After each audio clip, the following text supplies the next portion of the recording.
Gunawan. Tanggal lahir saya 20 Juni 1994. Saya angkatan ke-31. Saya kuliah di IKMI Rizkina Cikarang yang bertempat dengan Kopina Cikarang, alamatkan di Jalan Yos Sudarso, Pelajar Cikarang, Blok A4 A5, Cikarang, Kota Bekasi, dengan kode pos 17530. Dan untuk kampus 2, Jalan Kedasi 1, nomor 29, Cikarang Baru, Jababeka 2, Bekasi 17550. Alhamdulillah, IKMI menjadi bagian dari dunia pendidikan yang mengantarkan mahasiswa menjadi sarjana muda melalui sertifikasi internasional yang akan menjadikan Anda unggul dalam globalisasi dunia. Proses belajar 2 tahun. Bersertifikasi internasional, ijazah D3 terakreditasi, absen menggunakan fingerprint, ujian via SMS dan komputerisasi, sistem informasi mahasiswa online, free hotspot dan ruang belajar multimedia. Program sertifikasi internasional antara lain adalah Microsoft Office Specialist, gelar spesialis MOS, sertifikasi dari Microsoft. Yang kedua, Adobe Sertifikat Associate, gelar spesialisasi ASA, sertifikasi dari Adobe. Yang ketiga, Cisco Certified Network Associate, gelar spesialis CCNA, sertifikasi dari Cisco. Di IKMI Rizkina Anda bisa mendapatkan 3 keuntungan. Yang pertama, ijazah D3 terakreditasi, yang kedua, sertifikat internasional, dan yang ketiga, sertifikat lembaga. Untuk segi kelas, di sini ada kelas reguler dan kelas eksekutif. Ada beberapa kemudahan di IKMI Rizkina Cikarang. Yang pertama, bebas uang SKS. Yang kedua, bebas daftar ulang. Yang ketiga, bebas biaya remedi. Yang keempat, sistem pembayaran cicilan. Yang kelima, beasiswa khusus. Yang keenam, MGETM, solusi khusus bagi yang terkendala biaya kuliah hanya 225.000 per bulan. Kompetensi lulusan. Yang pertama, kompeten dalam program aplikasi bisnis perusahaan. Yang kedua, kompeten dalam pemrograman atau sistem development berbasis desktop dan web. Yang ketiga, kompeten dalam hal teknisi komputer. Yang keempat, kompeten dalam hal networking dan jaringan. Yang kelima, kompeten dalam basis data dan database. Yang keenam, kompeten dalam soft skill. Yang ketujuh, kompeten dalam bahasa Inggris. Bismillahirrahmanirrahim. Assalamualaikum warahmatullahi wabarakatuh. Di sini saya akan menyampaikan materi mengenai keagamaan untuk memenuhi tugas kuliah saya, yaitu mata kuliah agama, untuk memenuhi tugas akhir saya. Bismillahirrahmanirrahim. Assalamu ala asrafil anbiya'i wal mursalin sayyidina wa maulana wa habibina Muhammadin wa ala alihi washabihi ajmain, amma ba'du. Materi yang saya akan sampaikan yaitu mengenai Maulid Nabi. Bismillahirrahmanirrahim. Saudara hadirin kaum muslimin rahimakumullah. Dalam kehidupan sehari-hari kita selalu berhadapan dengan dua hal yang berlawanan, dengan dua hal yang kontroversial kata orang sekarang, yang mana kita haruskan memilih salah satu di antara yang dua itu. Sejak kita bangun tidur sampai kita tidur lagi, kita selalu dihadapi oleh dua persoalan tersebut, yang benar dan yang salah, yang hak dan yang batil, yang pantas dan yang tercela, yang ma'ruf dan yang mungkar. persis seperti sebait lagu yang pernah ngepop dan banyak dinyanyikan anak sekarang. Madu di tangan kirimu, racun di tangan kananmu. Aku tak tahu mana yang akan kau berikan padaku. Tapi saya pikir-pikir, kalau cuma madu di tangan kanan, racun di tangan kiri, addressnya jelas. Yang repot, kalau kita sudah tidak tahu lagi mana yang madu, mana yang racun. Lebih celaka lagi, zaman sekarang banyak racun mereknya madu. Coba lihat di koran atau di majalah, ada iklan tertulis gadis kesepian, pil surga. Kan ini racun, tapi mereknya madu. Belum lagi iklan cewek gatel, garukin aja kalau gatel mah, hehehe. Sehingga zaman sekarang ada pepatah yang mengatakan, zaman sekarang mah aki kolot mengakui perempuan. Zaman sekarang mah cewek dongdot ngakuin perawan. Belum lagi si indung belakang ditepak jangan, si hidung belang ngakunya bujangan. Akhirnya kata anak muda zaman sekarang mah zaman pancaroba. Apa itu zaman pancaroba? Kalau enggak sekarang mah kapan lagi maunya nyoba-nyoba? Nah lo, kan gawat. Kalau udah begitu semuanya dicobain. Yang halal disikat, yang haram diembat, yang remang-remang dilabrak. Apalagi yang remang-remang mah enggak pandang bulu apa haram apa halal, pokoknya enggak pandang bulu. Apalagi yang bulunya banyak mah, siapa ya di sini yang bulunya banyak? Yang penting mah indahoy katanya. Padahal Rasulullah Shallallahu Alaihi Wasallam jauh-jauh hari telah mengingatkan kita, sayati alam umati zamanun la yabqal Islam illa ismu wala minal Quran illa rasmu.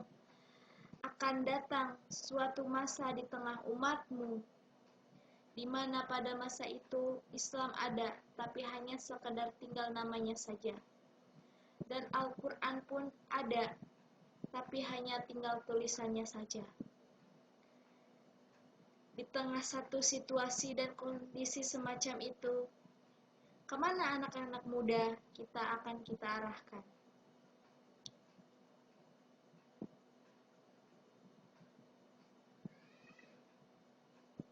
Karena kita sebagai orang tua bisa saja masuk neraka kalau kita tidak berhati-hati. Kalau kita tidak bertanggung jawab tentang akhlak anak-anak kita.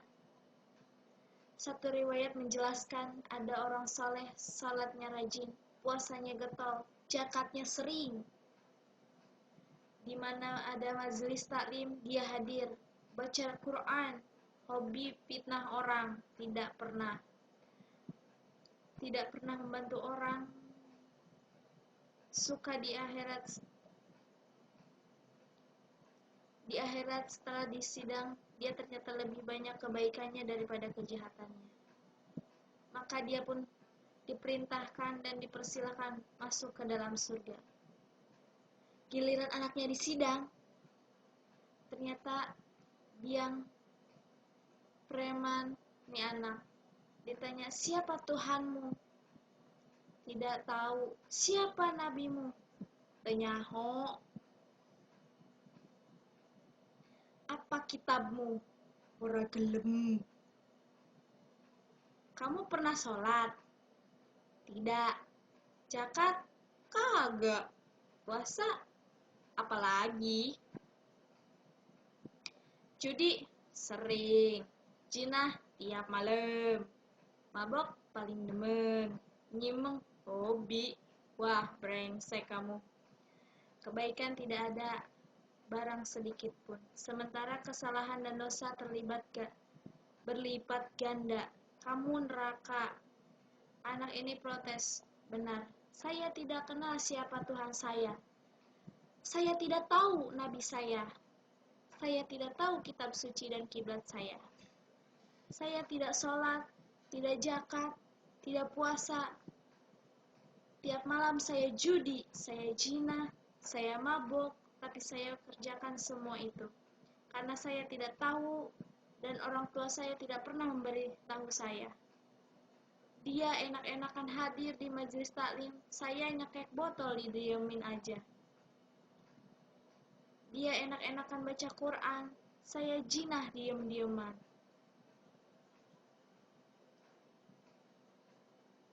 Saya bukan tidak mau orang tua saya sama sekali tidak pernah mendidik saya. Dia mau benar sendiri. Maka kalau sekarang saya harus masuk ke dalam neraka, saya menuntut agar orang tua saya ikut bersama-sama dengan saya bergabung ke dalam neraka.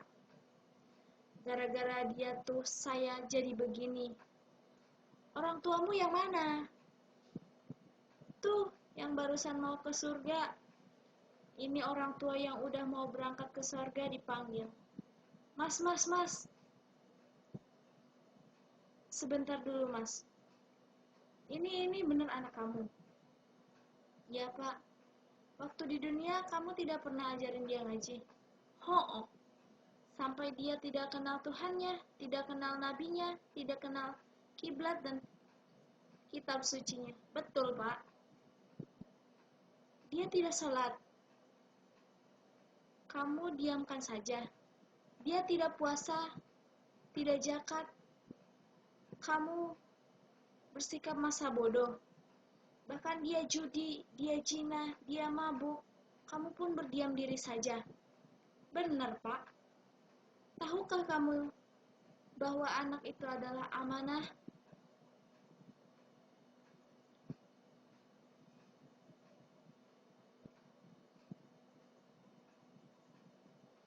Menyanyiakan amanah artinya khianat.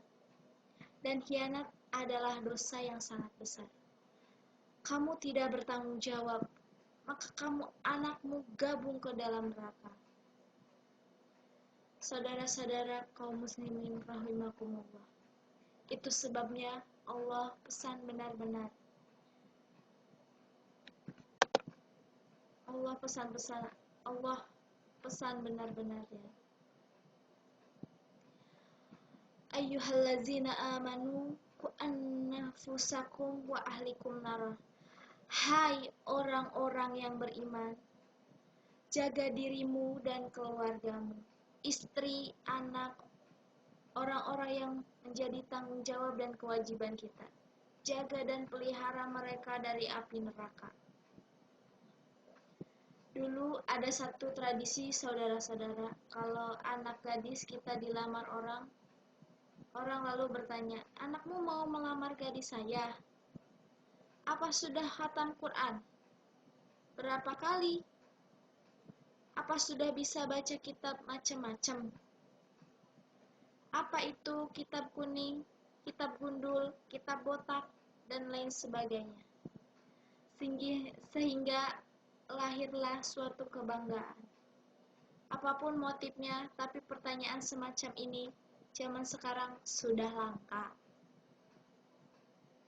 Paling-paling yang ditanya, kalau anaknya dilamar orang, anakmu kerja di mana? Gajinya sebulan berapa?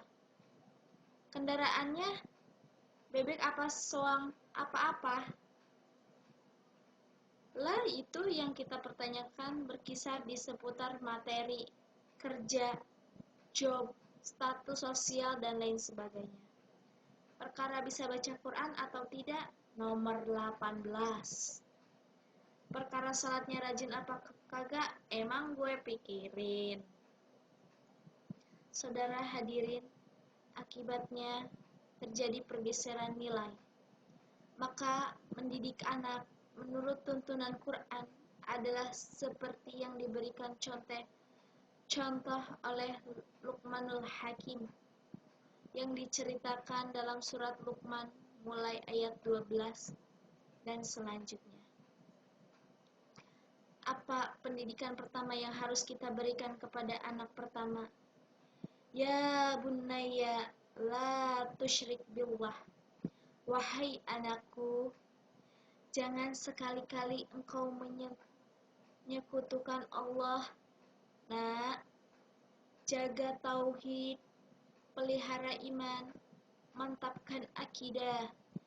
Ini dasar yang pertama.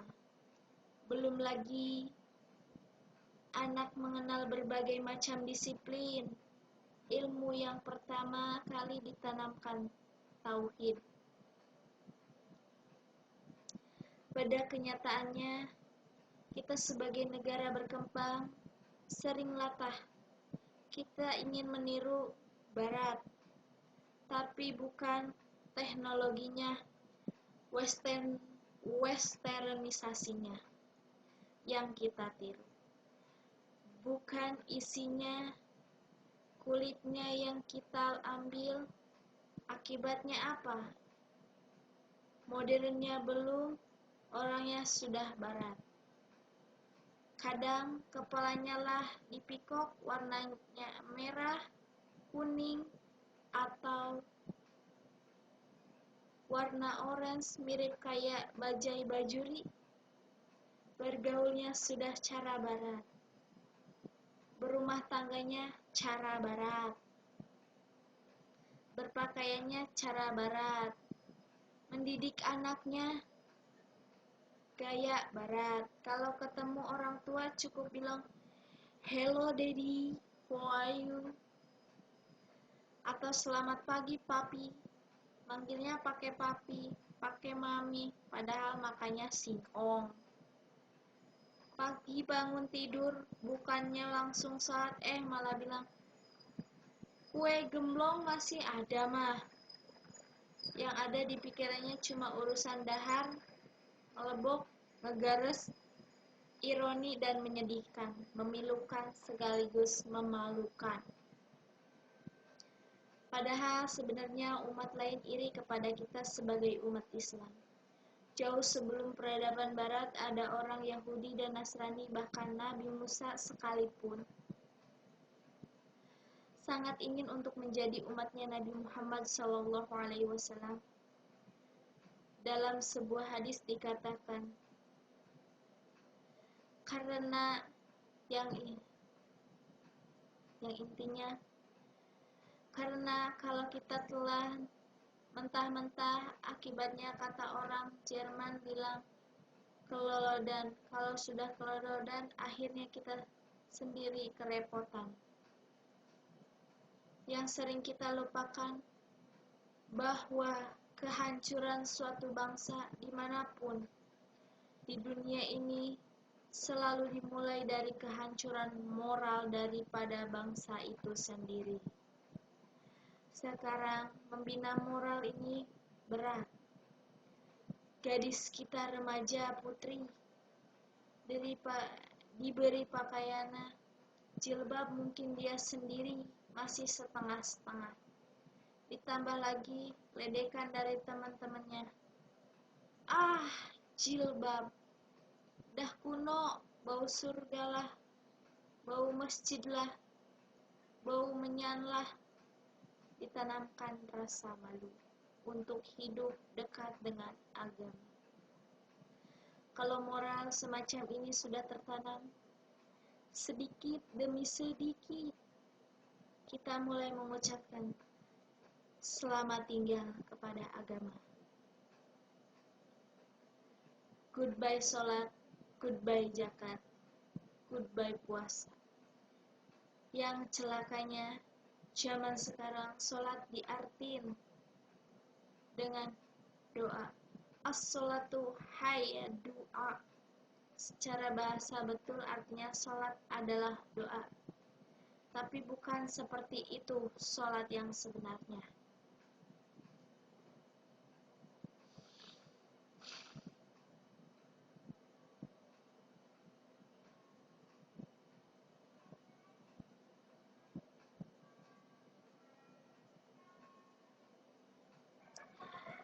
Kalau semua ibadah diartikan secara bahasa, maka jadi kacau agama kita.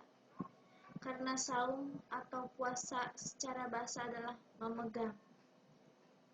Megang apa kek? Apa megang tangan, megang betis, celakanya lagi megang-megang perempuan. Dibilang puasa kan brengsek. Kalau udah begitu sama juga dengan arti Isra Mi'raj. Isra artinya berjalan di malam hari. Kalau begitu tukang ronda berarti Isra. Rasulullah Isra berarti Rasulullah ronda. Kan ngaco, bukan? Miraj artinya naik. Jadi kalau saudara antar pulang ke rumah naik motor atau naik mobil atau naikin bini, sekalian itu miraj namanya, bukan? Iya kan? Jadi sholat cukup dengan doa, cukup dengan duduk, bengong demengong, dolong, adem ayem, persis kayak ayam sakit. Kenapa hal semacam ini bisa terjadi? Hal itu terjadi karena pertama, kurangnya minat orang tua untuk belajar agama. Agama cuma sekedar tinggal dekorasi. Agama cuma seminar, cuma kongres.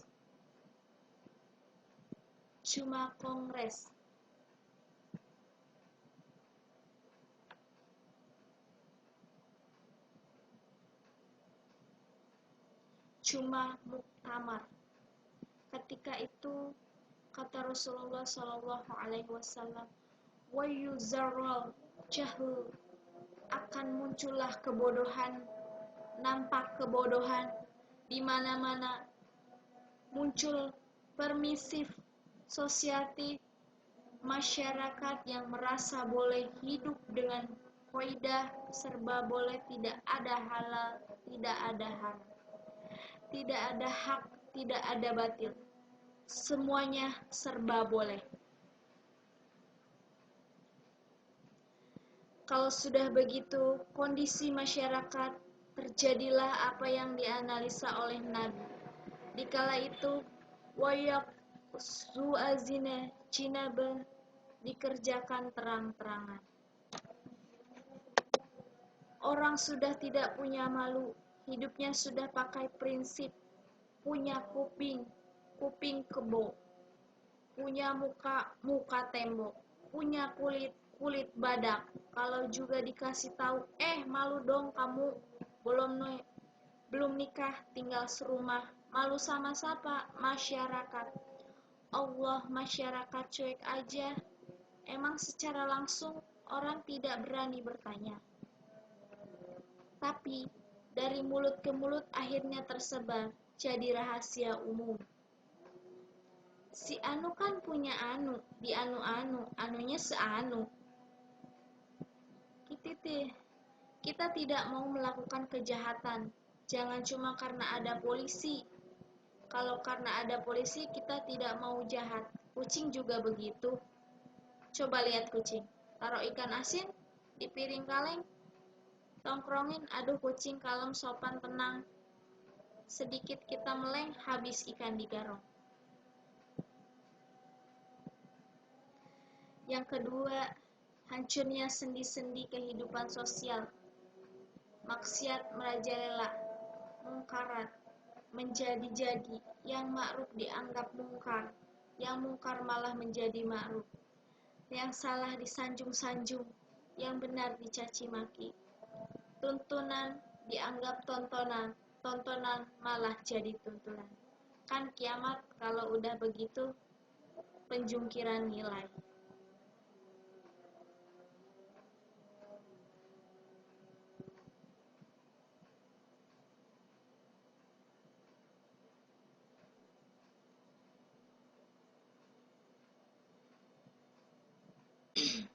Bismillahirrahmanirrahim.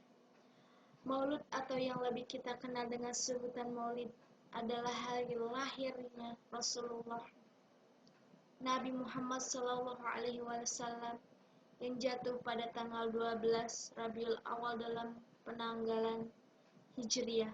Makna dari Maulid Nabi ialah sebagai ekspresi kegembiraan dan juga penghormatan pada sang Nabi. Perayaan Maulid Nabi ini telah lama mengakar di masyarakat Islam jauh sebelum Rasulullah wafat. Kapan tanggal Maulid Nabi Muhammad di 2015? Di Indonesia sendiri ada dua versi di tahun 2015. Tanggal Maulid Nabi Muhammad jatuh pada hari Selasa tanggal 3 Januari 2015 dan Kamis tanggal 24 Desember 2015. Hal ini sesuai keputusan Kementerian Dalam Negeri di situsnya. Dalam perayaannya, Maulid Nabi dilaksanakan dengan penuh sukacita. Dilaksanakannya Maulid Nabi tidak lepas dengan berbagai kegiatan antara lain salawat Nabi, membaca syair Barzanji, serta menyelenggaranya pengajian disusul dengan ceramah Maulid Nabi.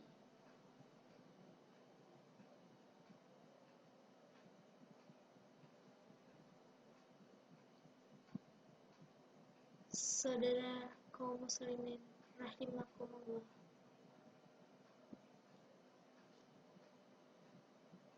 apa latar belakang dari peringatan Maulid Nabi yang setiap tahun diperingati oleh segala lapisan umat Islam dan hampir dianggap wajib?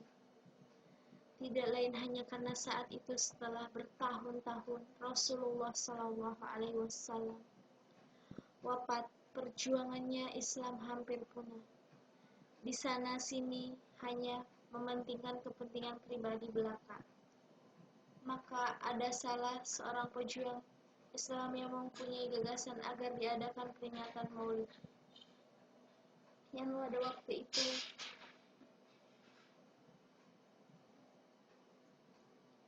waktu itu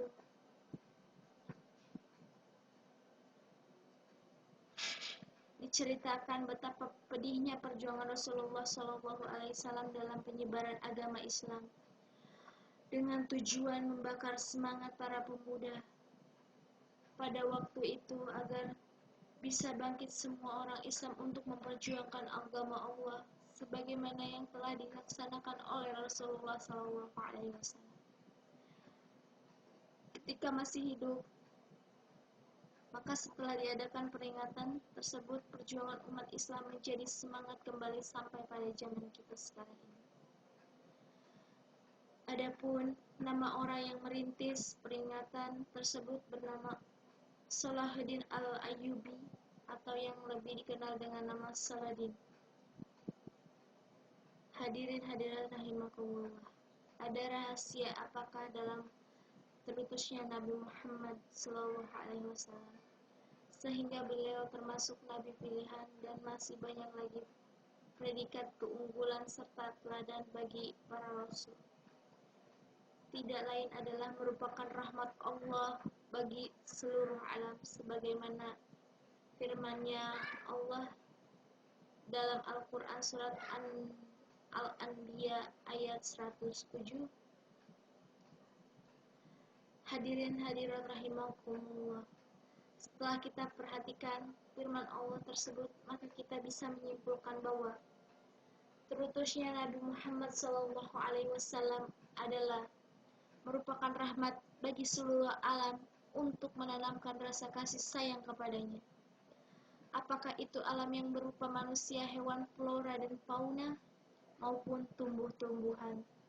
Semua itu akan memperoleh rahmat atau kasih sayang melalui terutusnya Rasulullah SAW. Adapun sebagai berikut bahwa semuanya itu benar, maka marilah kita amati mulai dari segi keyakinan, agama, bagaimana keadaan manusia, baik dari bangsa Arab maupun bangsa yang lain sebelum Nabi Muhammad SAW diutus. Tidak lain, bangsa-bangsa tersebut semua hidup dalam suasana yang tidak teratur, terpecah belah, satu saling bermusuh-musuhan satu sama lain karena pada saat itu mereka menghambakan diri kepada benda yang mati seperti berhala, patung, dan lain sebagainya. Mereka menghambakan diri terhadap harta atau sesuatu yang dianggap mempunyai kekuatan gaib. Dengan demikian, maka jadi rendahlah martabat mereka daripada binatang. Oleh karena itu, jika kondisi kehidupan kita ingin berubah, maka yang harus kita lakukan adalah mau dan berani merubah kebiasaan hidup kita ini.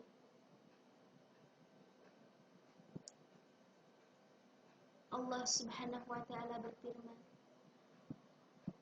sesungguhnya Allah tidak akan merubah keadaan suatu kaum sehingga mereka merubah segala sesuatu yang ada pada diri mereka sendiri. Kesungguhan kita dalam mengikuti teladan Rasulullah SAW secara utuh dalam mengarungi perjuangan hidup ini adalah kunci menuju kehidupan umat yang lebih maju dan bermartabat di masa yang akan datang.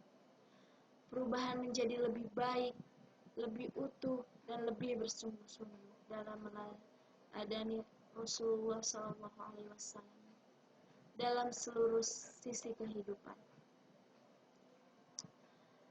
Kehidupan pribadi, keluarga, masyarakat, berbangsa, dan dunia. Hadirin hadirat rahimakumullah. Demikian yang dapat saya sampaikan. Semoga bermanfaat dan akhirnya kita bisa merubah sikap yang kurang baik. Apabila ada kata yang kurang berkenan, saya mohon maaf. Akhirul kalam. Wassalamualaikum warahmatullahi wabarakatuh. Ini ada sedikit cuplikan muhasabah untuk merenung diri agar kita terbuka pintu hatinya menjadi lebih baik, menjadi manusia yang berkualitas,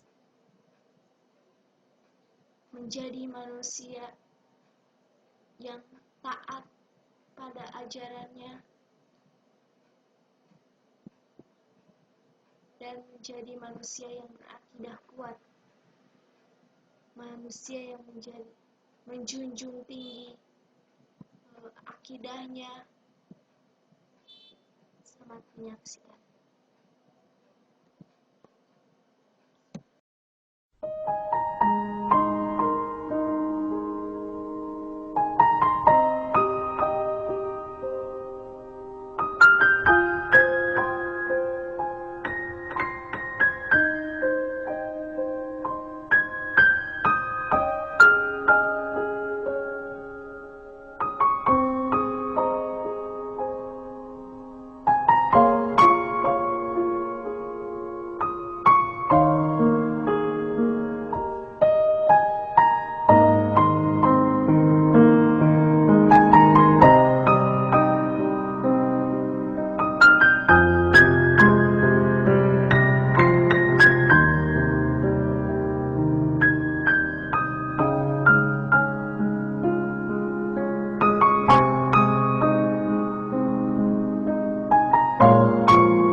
Bagaimana kau merasa bangga akan dunia yang sementara? Bagaimanakah bila semua hilang dan pergi meninggalkan dirimu?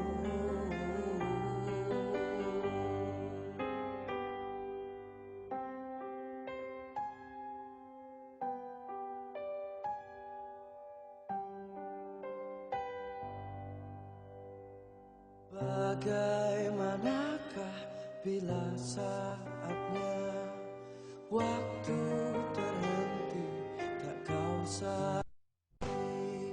Masihkah ada jalan bagimu untuk kembali mengulangkan masa lalu?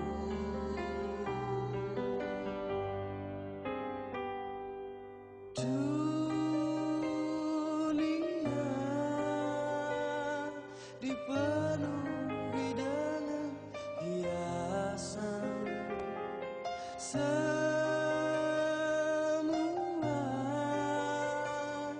dan segala yang ada akan kembali padanya.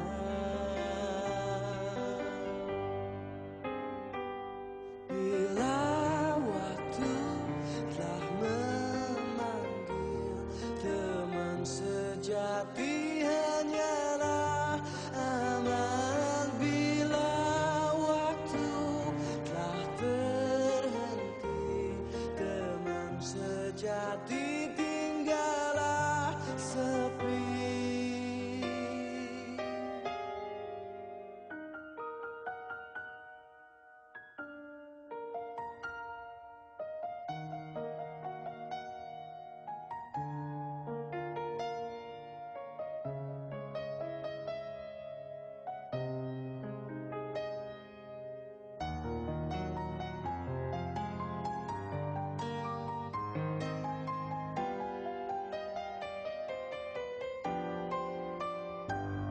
Bila waktu telah memanggil, teman sejati hanyalah aman. Bila waktu telah terhenti, teman sejati tinggallah sepi.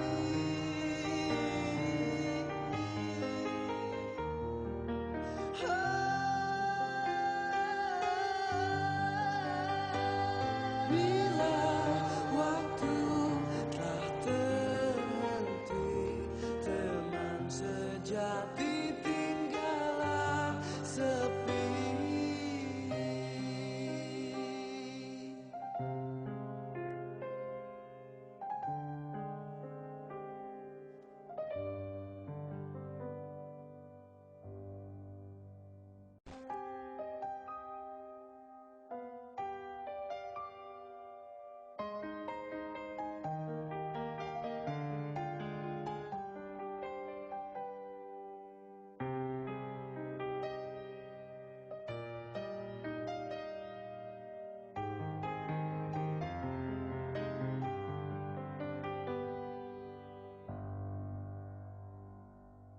Bagaimana kau merasa bangga akan dunia yang sementara?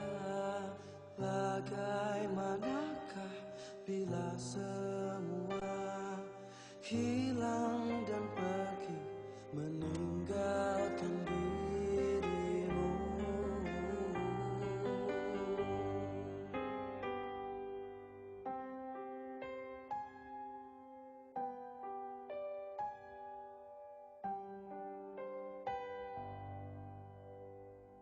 Bagaimanakah bila saatnya waktu terhenti, tak kau sadari? Masihkah ada jalan bagimu untuk kembali mengulangkan masa lalu?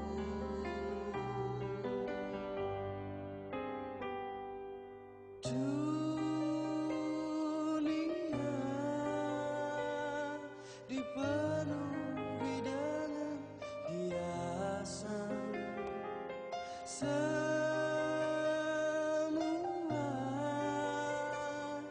dan segala yang ada akan